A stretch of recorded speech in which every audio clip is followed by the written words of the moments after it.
안녕하십니까. 썰레발TV 썰파입니다.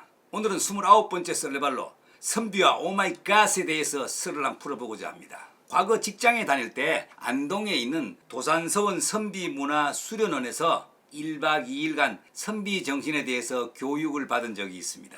그때 선비의 표상인 퇴계 이황 선생의 묘소를 보았는데요. 잔디가 많이 훼손되어 있었습니다. 안타까운 마음에서 선비 수련원과 MOU를 맺고 묘소를 2년간 정비한 적이 있습니다. 당시 선비 수련원의 김병일 이사장님의 강연에서 선비는 신분적 존재가 아니라 인격의 모범이요, 그 시대의 사회의 양심으로서 인간의 도덕성을 개인의 내면이나 사회의 질서 속에서 확립하는 원천적 정신이 선비 정신이라는 열띤 강의를 잊을 수가 없습니다. 박기후인, 즉 남에게는 후하고 나에게는 박하게 한다는 퇴계 선생의 선비 정신의 핵심을 많이 배우고 왔습니다. 선비하면 머리에서는 갓이 떠오릅니다. 그 갓에는 선비의 정신이 담겨 있지요. 예로부터 선비들은 갓은 목숨이자 자존심이었습니다.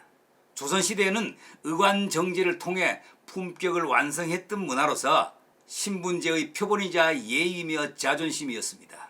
또한 조선시대의 갓을 쓴 이유는 흘러내리는 머리를 잘 고정해서 사람이 단정해 보이기 위함도 있었다고 합니다. 갓은 말총으로 엮어 만든 것인데 추위를 막는 모자나 장식용 모자와는 달랐지요. 그것은 쓴 사람의 인격이나 정신을 나타내는 상징적 표상이라 할 수 있습니다. 갓에는 선비의 세 가지 정신이 숨어 있습니다. 우선 갓의 빳빳하고 고든 재료는 선비의 지조와 절개인 고든 정신을 의미합니다. 갓의 가볍고 부드러운 질감은 무보다는 문을 숭상하는 정신을 의미하며 물들일 수 없는 검은 빛은 선비의 엄격한 정신을 나타냅니다. 조선 말기 선교 초기에 선비들이 쓴 갓에 대한 일화를 한번 소개하겠습니다. 조선에 온 미국 선교사가 보니 양반들은 모두 머리에 희한한 검은 모자 같은 것을 쓰고 있었지요. 그 모습이 하도 신기하여 한 유식한 양반에게 물어보았습니다. 그 머리에 쓴 것이 무엇이요? 양반이 갓이요 라고 대답했습니다. 아니, 갓이라니, 갓이면 하나님이 아닌가? 조선 사람들은 머리에 하나님을 이고 다니니 하나님의 영이 이미 그들에게 임했다는 것이 아닌가?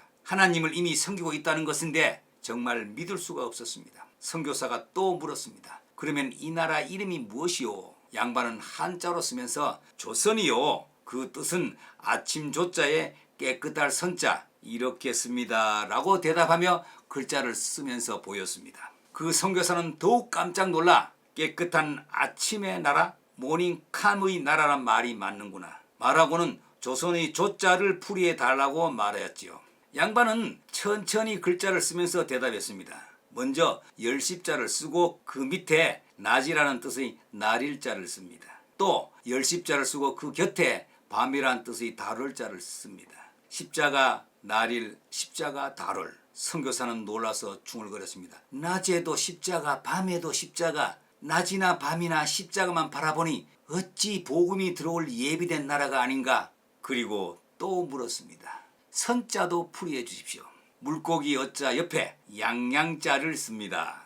이렇게요. 선교사가 한참을 생각한 뒤 물고기 어자는 초대 교회의 상징인 익투스가 아닌가? 또 양은 하나님의 어린 양이니 이 글자는 예수 그리스도 하나님 아들 완전한 신앙 고백의 글자가 아닌가? 선교사는 감탄하며 말하기를 조선이라는 나라는 이름부터가 낮이나 밤이나 십자가만 바라보며 예수 그리스도 하나님의 아들이요 우리 구주이신 어린 양이라는 신앙 고백적 이름을 가지고 있지 아니한가? 조선은 하나님께서 예비해 두신 복음의 나라로다 하며 감탄을 하고 선교사가 또 질문을 하였습니다. 마지막으로 조선 사람을 영어로 어떻게 쓰나요? chosen people 이라고 씁니다. 와우, chosen people? 과연 조선은 동방의 선민 chosen people입니다 라고 감탄을 했다고 합니다. 일반적으로 서양 사람들은 모자가 아무리 중요해도 높은 사람 앞에 나설 때는 반드시 모자를 벗는 것이 예의입니다. 그러나 조선에서는 갓을 벗기는커녕 도리어 벗어지지 않고 더 단단히 쓰고 나가는 것을 예절로 여겼습니다. 임금님 앞에서도 갓을 벗지 않고 갓을 쓴 채 엎드려 절을 합니다.